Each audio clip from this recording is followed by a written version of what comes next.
Hello বন্ধুরা, welcome back to our channel. চলে এসেছি নতুন একটি রেসিপি নিয়ে। নতুন না, সবাই পারে। কম সময়ে অল্প মশলায় তৈরি করে ফেলুন ঘরেই সুস্বাদু হোটেলের ধাবা স্টাইলের চিকেন কারি। তো চলুন সবাই রেসিপিটি দেখতে থাকুন, অ্যান্ড কেমন হয় অবশ্যই কমেন্ট বক্সে জানিয়ে চল। Let's go.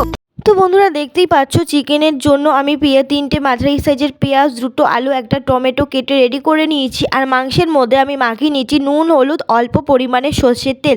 তো সব মশলা আমি একবারে রেডি করে নিয়েছি, তাতে সুবিধা হবে। আর মিক্সির জারে 5-6টি রসুনের কোয়া আর 1 ইঞ্চির মতো আদা, কাঁচা পাকা লঙ্কা মিলিয়ে নিয়েছি। এবার মিক্সির জারে করে ভালো করে পেস্ট করে নেব, যাতে ভালোভাবে পেস্টটা হয়ে যায়। আর দেখতেই পাচ্ছ যে পেস্টটা আমার মোটামুটি রেডি হয়ে গেছে। তো চলো এবার মাংস তৈরির পালা।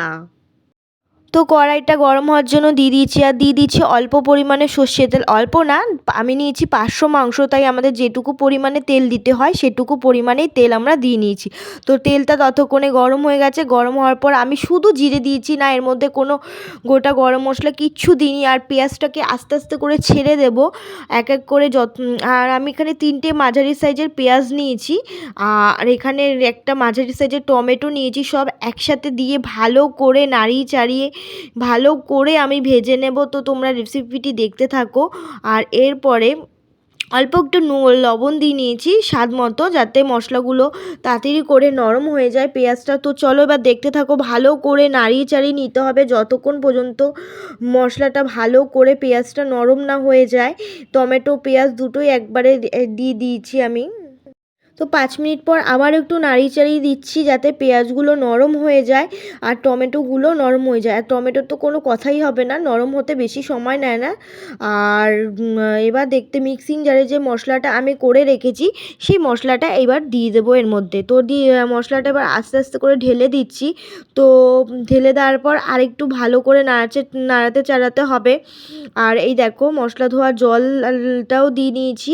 তো দেওয়ার পরে ভালো করে মশলার পেঁয়াজের সাথে মাখিয়ে নেব, যাতে মশলাটা কাঁচা গন্ধ চলে যায় আর সব মশলা একসাথে ভালো করে মিক্স হয়ে যায়। তো কিছুক্ষণ পর আবারও দেখছো নাড়িয়ে চাড়িয়ে নিচ্ছি। তো মশলা থেকে দেখতেই পাচ্ছ বন্ধুরা তেল বেরিয়ে এসছে।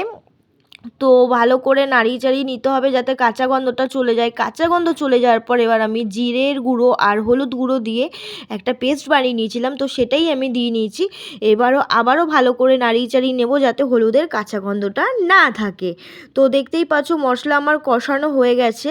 তো এবার যেটা পালা সেটা হবে মাংসটা দিয়ে দেওয়ার পালা।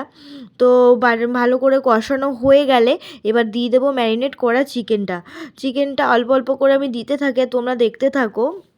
আমি বাড়িতে যেমনভাবেই তৈরি করি সেমনভাবেই তোমাদের দেখাচ্ছি। তো একটু ঝোল করব আজকে, কষা খাবো না, ভাল লাগছে না। তো এই মাংসগুলো যা ছিল, আর 500-র মতো মাংস নিয়েছিলাম, তো সবই দিয়ে অল্প অল্প করে। তো মাংস দেওয়ার পরে আমি আবারও ভালো করে নাড়িয়ে চাড়িয়ে নেব, যাতে মাংসর মধ্যে মশলাগুলো ভালো করে ঢুকে যায়।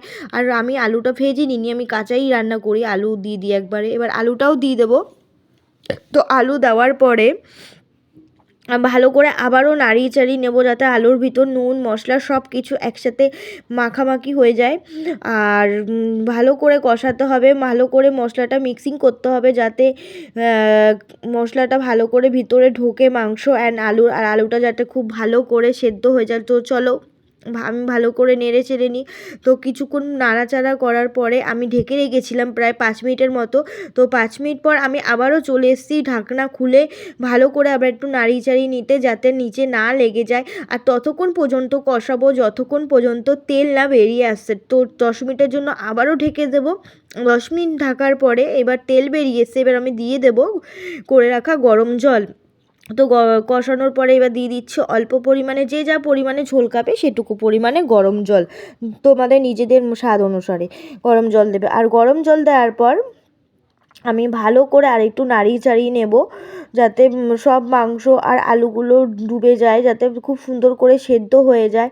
তো দেখতেই পাচ্ছ আমরা একটু বেশি জল দিয়েছি যাতে ভালো করে ফোটে। আর কিছুক্ষণ ফোটার পরে তো দেখতেই পাচ্ছ মাংসের কালারটা কত সুন্দর এসছে। আর মাংস মোটামুটি সেদ্ধ হয়ে গেছে, আলুটা দেখো সেদ্ধ হয়ে গেছে, মাংসটাও সেদ্ধ হয়ে গেছে।